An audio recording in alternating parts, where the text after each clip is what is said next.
Anyways, hopefully you're able to graph that correctly with brackets on the top and the bottom. It's got more than one term there.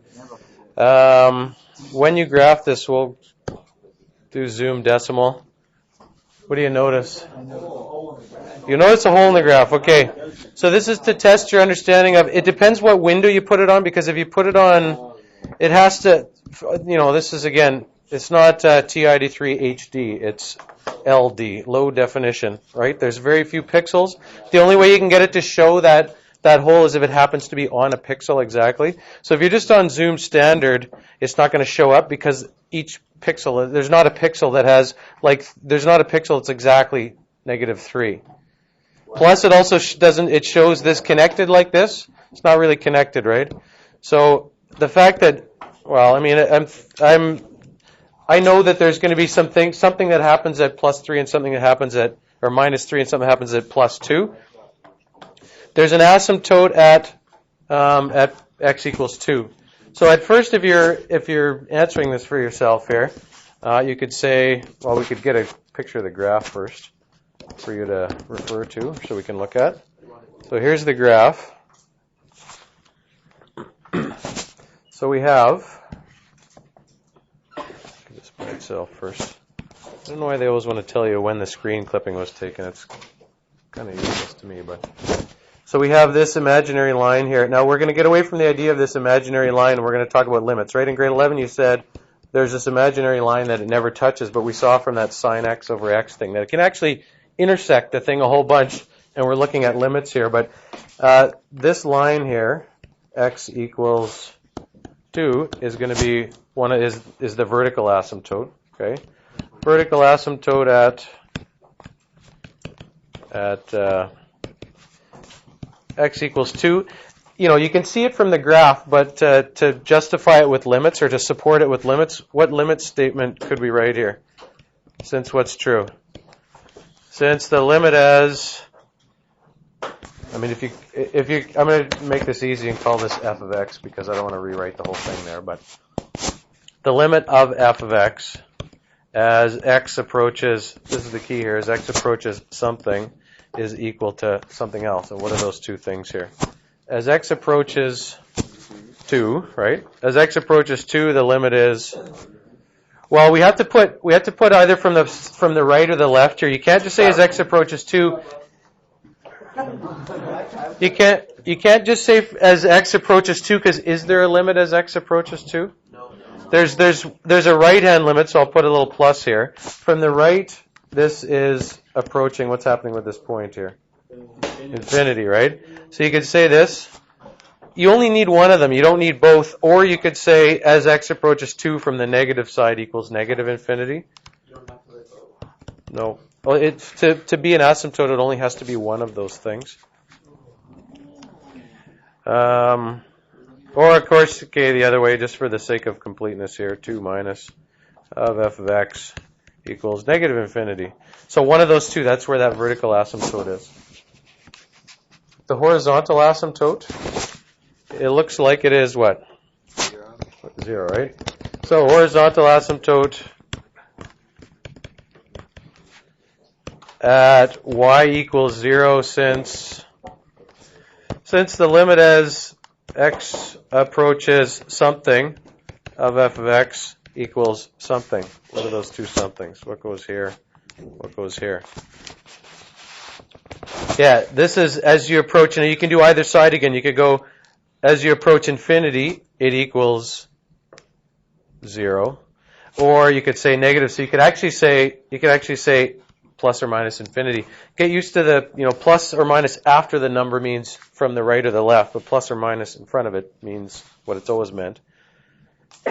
Remember that the idea here is that when it approaches, the limit as you approach an infinite value, if that's finite, that's a horizontal asymptote.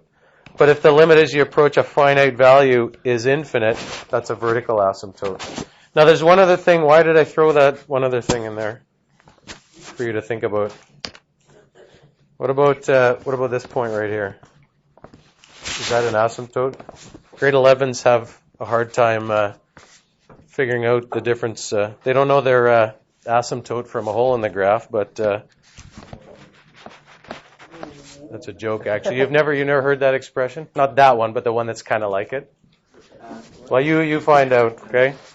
then you'll realize the humor in it. I said grade 11s don't know their asymptote from a hole in the graph. Yeah, you're just pretending you know what it means.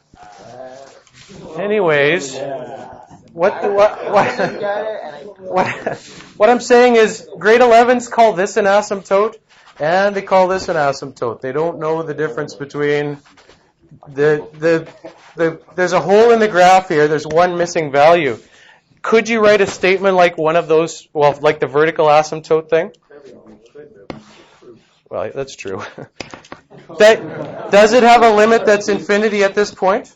No, it doesn't, right? It has a limit that's whatever that point happens to be. There's going to be some finite value there, even though there's a missing value. Okay, there's no asymptote here, right? That's not a vertical asymptote, or horizontal for that matter. The reason that happens, if you look back at the function here, we could rewrite this a different way. You could write it in factored form. You could actually simplify it.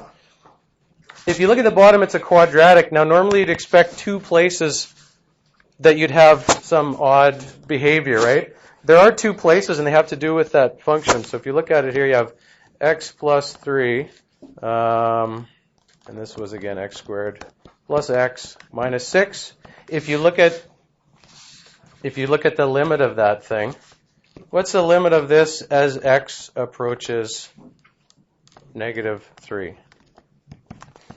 If we look at the limit of that, how can you evaluate that limit algebraically? You can substitute it. See what you get when you substitute it. What do we get? You get 0 on the denominator, right? You get 0 over 0. 0 over 0 is, who knows? We don't know, right?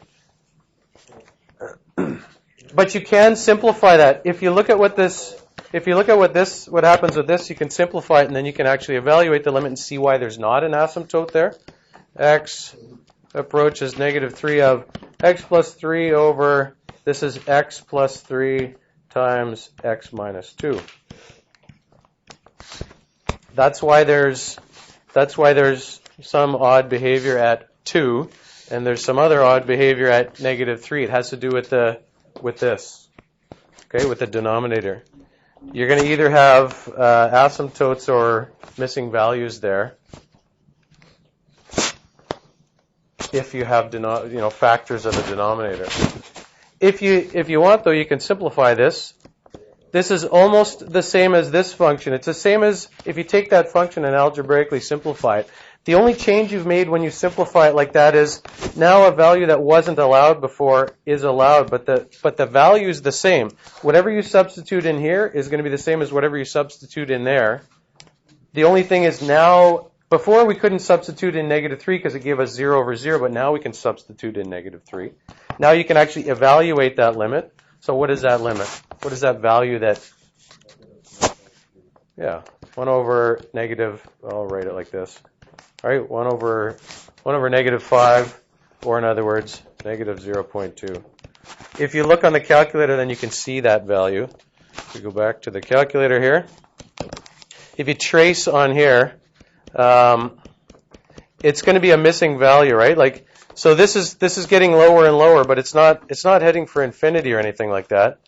What it's heading for is that value that we said, right? It's a missing value there, but what it should be is negative 0.2.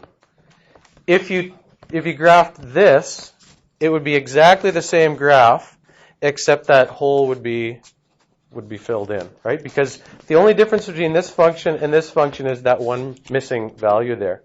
Normally, if you just made up any function like this that had a binomial on top and a quadratic on the bottom like that, degree 1, degree 2, if the factors didn't cancel, you'd probably find two asymptotes, right? It's going to be a hole in the graph if that factor cancels like that. And when you do some of the questions involved in this chapter, you will notice that. Okay? Any questions about that? We're getting close to 10. Okay. Now, okay, well, we'll